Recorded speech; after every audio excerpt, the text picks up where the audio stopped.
हे सब लोग, क्या आपने कभी सोचा है कि चीजें जिस तरह होती हैं, वैसी क्यों होती हैं? कुछ लोगों को सारा भाग्य क्यों मिलता है, जबकि दूसरे लगातार संघर्ष करते रहते हैं? अक्सर ऐसा लगता है कि कोई छिपी हुई शक्ति, न्याय की एक ब्रह्मांडीय व्यवस्था काम कर रही है। खैर, आज हम इसे समझाने के लिए अब तक की सबसे गहन अवधारणाओं में से एक में गहराई से उतरेंगे। कर्म, जैसा कि भगवत गीता के प्राचीन ज्ञान में सिखाया गया है, यह केवल जैसा करोगे वैसा भरोगे के बारे में नहीं है। गीता में कर्म की व्याख्या आपके विचार से कहीं अधिक सूक्ष्म, शक्तिशाली और मुक्तिदायक है। यह आपके भाग्य का अनुमान लगाने का नहीं, बल्कि आपके सर्वोत्तम संभव भविष्य को बनाने का एक रोड मैप है, जिसकी शुरुआत अभी से करें। तो एक कप चाय लें, आराम से बैठें और आइए साथ मिलकर कर्म के वास्तविक अर्थ को समझें। सबसे पहले आइए एक बड़ी गलत धारणा को दूर करें। बहुत से लोग सोचते हैं कि कर्म किसी प्रकार का ब्रह्मांडीय स्कोरबोर्ड है, जहां एक दिव्य लेखाकार आपके अच्छे और बुरे कर्मों का हिसाब किताब रखता है, ताकि बाद में आपको पुरस्कृत या दंडित कर सके। भगवद गीता एक कहीं अधिक वैज्ञानिक और सशक्त दृष्टिकोण प्रस्तुत करती है। यह हमें बताती है कि कर्म केवल क्रिया और प्रतिक्रिया का नियम है। यह कोई दंड नहीं है, यह एक परिणाम है। इसे गुरुत्वाकर्षण के नियम की तरह समझें। गुरुत्वाकर्षण आपको किसी कगार से कूदने के लिए दंडित नहीं करता, यह बस कार्य करता है। आप कूदते हैं, आप गिरते हैं। इसी प्रकार आपका प्रत्येक कार्य, चाहे वह आपके शरीर से हो, आपके शब्दों से हो या केवल आपके विचारों से हो, एक निश्चित ऊर्जा को गतिमान करता है। वह ऊर्जा अनिवार्य रूप से एक संगत परिणाम उत्पन्न करेगी। भगवान कृष्ण गीता में समझाते हैं कि हम सभी कर्मों से बंधे हैं। किसी न किसी प्रकार का कर्म किए बिना एक क्षण भी जीवित रहना असंभव है। यहाँ तक कि सांस लेना भी एक क्रिया है। वे कहते हैं कि रहस्य कर्म करना बंद करना नहीं है, बल्कि अपने कर्मों की प्रकृति और उनके परिणामों को समझना है। इससे हम गीता में वर्णित 3 प्रकार के कर्मों की ओर आते हैं। यहीं से बात और भी दिलचस्प हो जाती है। पहले प्रकार को संचित कर्म कहते हैं। यह आपके सभी पिछले जन्मों के कर्मों का योग है। इसे एक विशाल भंडार या एक ब्रह्मांडीय बैंक खाते के रूप में कल्पना कीजिए, जिसमें आपके अनगिनत जन्मों के संचित कर्मों का ढेर है। यह विशाल है और आपको इसका अधिकांश भाग याद भी नहीं रहता। यह आपके द्वारा वहन किया जा रहा कुल कर्म ऋण और ऋण है। दूसरा प्रकार प्रारब्ध कर्म है। यह उस संचित कर्म का, उस विशाल भंडार का वह अंश है जो इस वर्तमान जन्म के लिए निर्धारित किया गया है। यह आपके पिछले कर्मों का वह अंश है जो परिपक्व हो चुका है और आपकी वर्तमान परिस्थितियों के रूप में प्रकट होने के लिए तैयार है।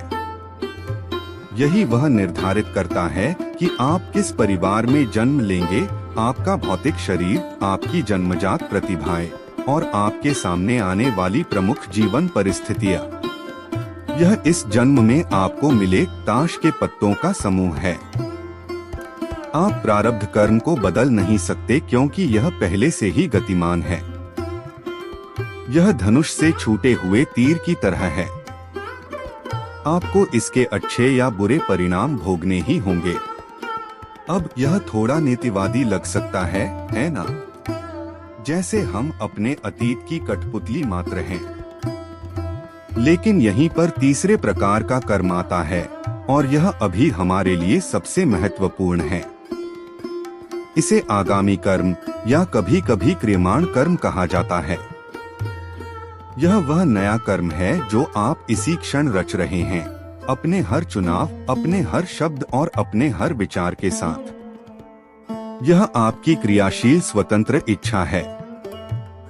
हालांकि आपकी वर्तमान स्थिति आपका प्रारब्ध अतीत द्वारा निर्धारित होती है।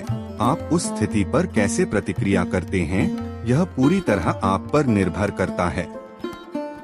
यही खेल बदलने वाला कारक है। दो लोगों को पत्तों का एक ही कठिन हाथ, एक ही प्रारब्ध दिया जा सकता है।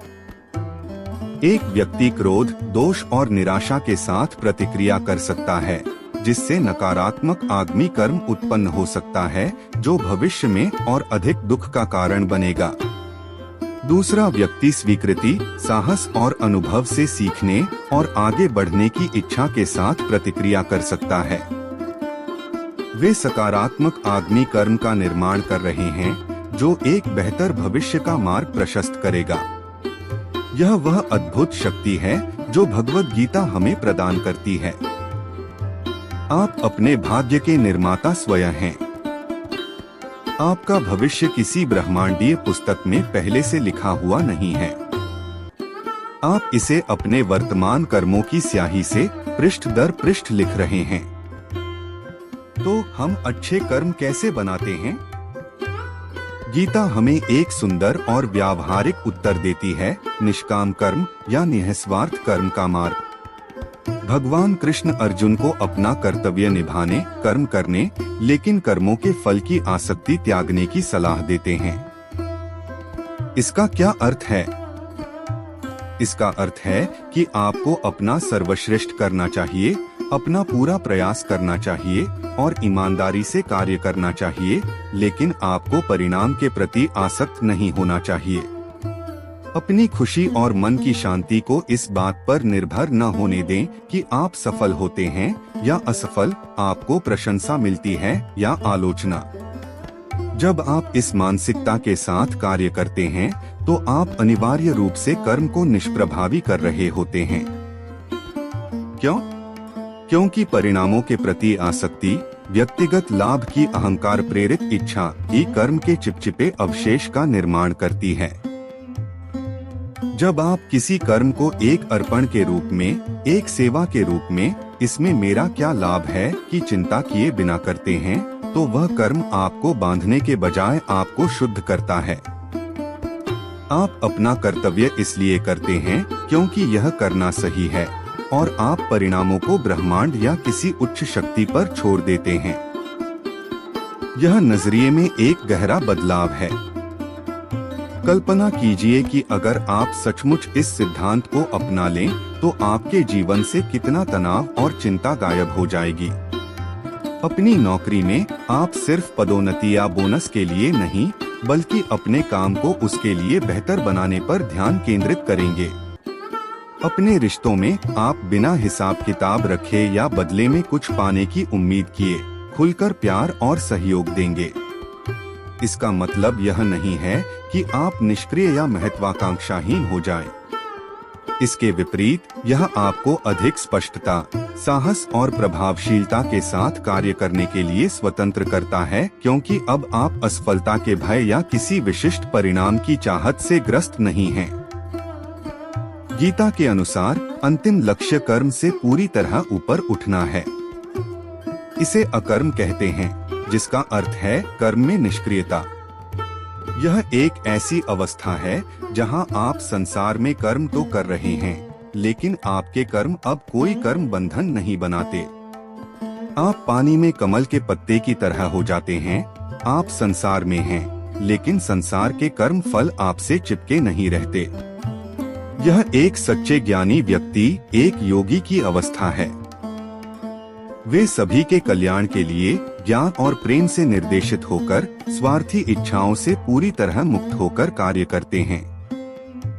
तो कर्म पर गीता के इस सुंदर उपदेश को संक्षेप में कहें तो यह भाग्य या दंड नहीं है। यह कारण और प्रभाव का सार्वभौमिक नियम है। आपके पास आपके पिछले कर्म हैं, संचित का भंडार और वह अंश जिसका आप अभी अनुभव कर रहे हैं, आपका प्रारब्ध। लेकिन सबसे महत्वपूर्ण बात, आपके पास आपका वर्तमान कर्म, आपका आगामी कर्म है, जो आपके भविष्य को आकार देने का साधन है। कुंजी है निष्काम कर्म का अभ्यास करना, निस्वार्थ कर्म। उत्कृष्टता के साथ कार्य करें, अपनी जिम्मेदारियां निभाएं, लेकिन परिणाम से खुद को अलग रखें। अपने कर्मों को एक उच्चतर उद्देश्य के लिए समर्पित करें। ऐसा करके आप न केवल एक बेहतर भविष्य का निर्माण कर रहे हैं, बल्कि आप अपने वर्तमान जीवन को बदल रहे हैं, उसे शांति, उद्देश्य और स्वतंत्रता से भर रहे हैं। आप परिस्थितियों का शिकार होना बंद कर देते हैं और अपनी वास्तविकता के एक सचेत निर्माता बन जाते हैं।